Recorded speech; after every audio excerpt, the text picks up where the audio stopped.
Assalomu alaykum.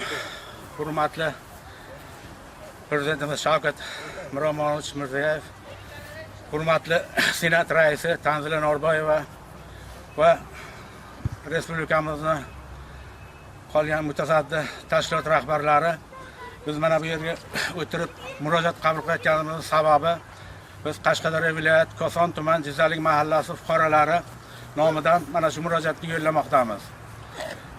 Bizning mahallamizga 1990-yil sovuq SSR davrida qurib berilgan mahalliy stadionimizni bugungi kunda kelib tuman mutasaddilari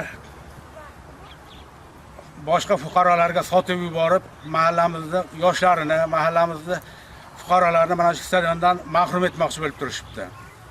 Shuning uchun biz murojaat qilyapmizki, mana shu stadionimizni mahallamizda qoldirishga bizga amaliy yordam ko'rsatsangiz.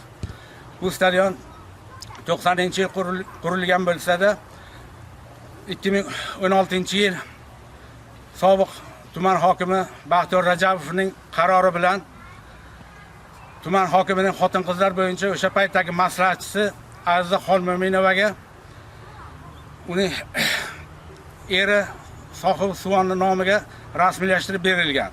Lekin shundan buyon ular biron ish qilmasdan mana biz orqamizda ko'rinib turgan eski simtorni ko'tarib qo'yib, buni qurilish bitkarildi, biz shuncha qurilish ish qildik, stadionni ta'mirladik deb soxta hujjatlar bilan boshqa bir fuqaroga sotib yubordi.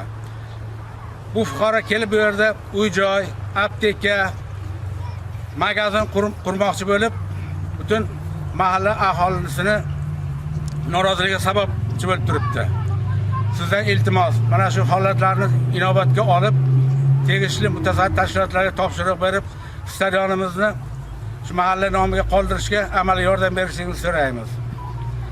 Mana hozir bu yerda mahallamiz oqsoqollari, faollari, mana yoshlarimiz hammasi shu yerga to'da bo'lib turibdi. Bular ham hozir o'z fikrlarini bildirib o'tishadi. Assalomu alaykum butun O'zbekiston ahli. Prezidentimiz Shavkat Miromonovich mana shu Qashqadaryo viloyati Koson tuman Jizalik mahallasiga turib mana shu qurib bitkarilgan stadion eski vaqtdan beri bizlarga, yoshlarimizga mana shu o'yingoh, barcha tadbirlarda o'tkazadigan shunaqa narsada bu kerakli joy, kerakli yer. Shu narsani 2016-yil hokim bobomizning qarorlari bilan sohibi So'nomakini qo'llariga bergan bu yerda 4 yil davomida ish ko'rsatib, yoshlarni ish bilan ta'minlab, stadionni qurib bitkarish haqiga to'g'risiga qaror qilib berilgan.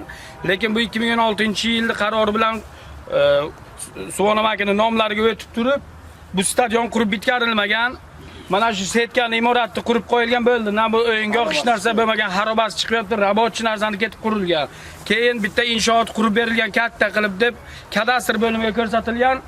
Kadastr bo'limiga ko'rsatilgan hech narsa qurilish qilinmagan. Uni ham bizani o'zimiz ta'mirlab, shuvab qo'ydik xunuk chiqmasligi uchun. Mana shu stadion bo'yicha mahallamiz 3 yildan beri sarson, sargardon sotilib ketyapti. Qo'lma-qo'l bo'lib 4-chi odamga sotilib ketyapti.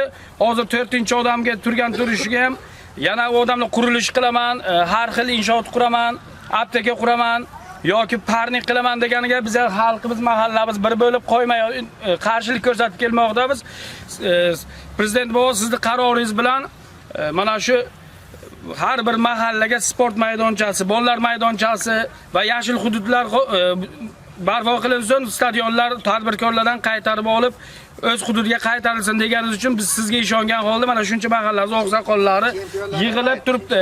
Mana shu Koson tumanimizda o'zidan ham nechta chempionlar kelib chiqyapti, qanchadan qancha futbolistlar. Mana shu mahallamiz o'zidan masalan nechta chempionlar chiqib, chet ellarga birinchi o'rinlarni olib kelyapti. Jahon chempionatlariga bor yoshlarimiz mana shu turnirlarga qatnashib kelyapti. Mana shu bo'yicha mana shu yoshlar, yosh kattalar, oqsoqollar yig'ilganmiz, mana so'zni bu yoqdan olmaga beramiz, olmagan o'zlari yana qo'shimcha qilib ketadilar. Bizani o'z mahallamizdan joyi Qo'sin, boshqasidan bermaymiz. O'zimiz joyimiz Qo'sin kerak bo'ldi. Boshqasidan kerakmas bizga. Qurib bersin demaymiz, o'zimiz qilamiz qo'yganini. Amaliy yordam beringlar shuning uchun. boshqa tumanlardan ham kelib, shu yerga mana shu sport zaliga va ichkari sport zaliga shug'ullangan bilan mana shu stadionga shug'ullanadi. Kasbi tumanidan, O'rak tumanidan kelib shu yerga, shu zalga ana o'qiydi. O'ntadan ziyod chempioni chiqqan o'zimiz mahallamiz o'zida. O'zbekiston chempioni chiqdi. Osiyo chempioni chiqdi. Osiyo chempioni 4 ta chiqdi. Mana shu stadionga tirnovka qilib, shu yerdan chiqyapti.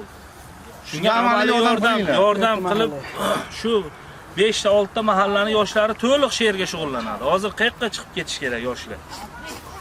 Shunga yordam berishingizni so'raymiz. Assalomu alaykum. Hurmatli prezidentga murojaat qilamiz. Endi bu tuman, viloyat, oliy sudlar hech qaysidan bitmadi. Senatgacha yozdik, xat bilan murojaat qildik.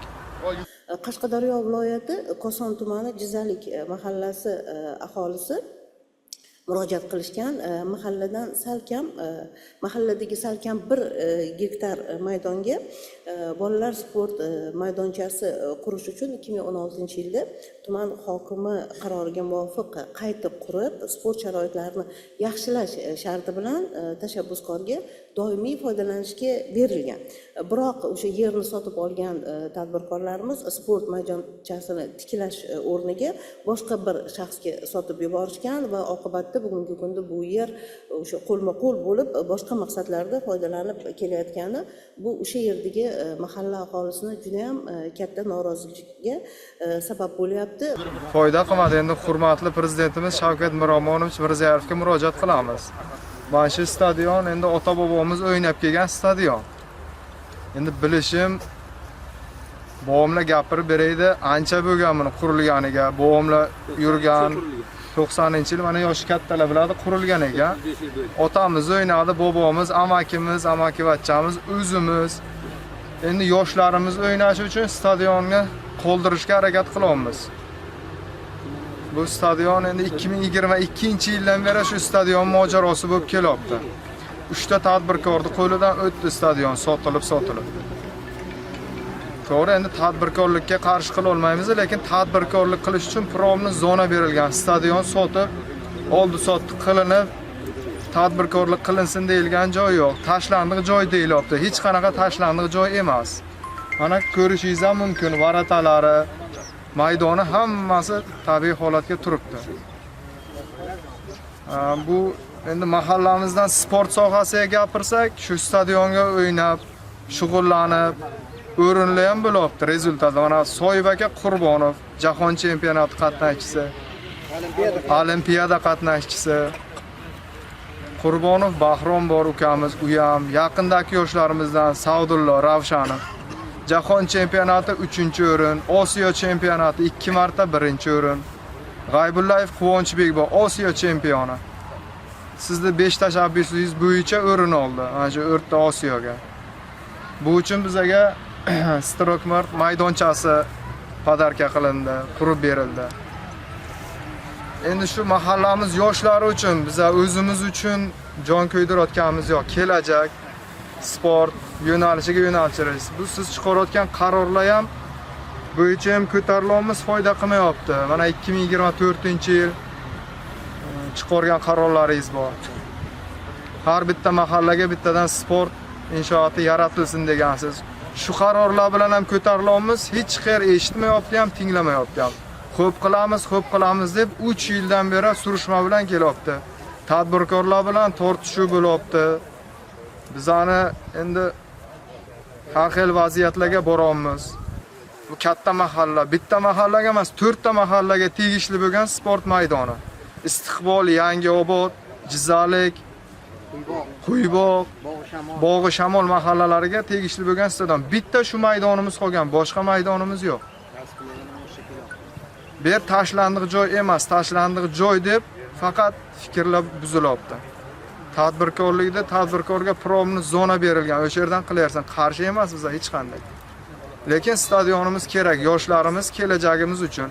Siz shu narsa uchun juda ham jon kuydiryapsiz. Men sizda hamma sport sohasidagi gapirgan video selektorlaringizgacha bilaman. Mana yaqinda senatga chiqdik, Tanzala Norboyevnaga. U kishi ham mana shu stadion haqida gapirib o'tildi. Arizamizga 4-ga xabar nima bo'lishi kerak edi. Natijali atvet bo'lish kerak edi, bo'lmadi. Shunga endi oxirgi murojaatimizni sizga qilamiz. Sizdan boshqasi bitkaza olmayapti. 3 yildan beri mojaro bilan kelyapti shu stadion. Sizdan iltimos qilamiz. Bu yoshlar uchun biz o'zimizni hissamizni qappaytirib tadbirkorlarda oldi sotdi qilish uchun emas. Qaytib olishga yordam berishlarini so'raymiz. Shuncha bolalar quruqqa o'ynab yuribdi. Stadionday bo'lishi kerak. Yoshlarimiz bu yerga jismoniy tarbiyalar bilan shug'ullanib, respublika chet ellarga chiqib chempionliklarni yutib kelish kerak. Yoshlarimizni yerini o'ziga qaytarib olishga yordam berishingizni mingdan ming iltimos qilib so'raymiz. Biz Jizalik mahallasi fuqarolari. Qilingan, qayta rekonstruksiya qilingan ish mana shu. Mana shunday qarovsiz holatga kelgan. Mana yoshlarga boshqa o'yingoh yo'q. Mana tadbirkorda qilgan ishi mana shu.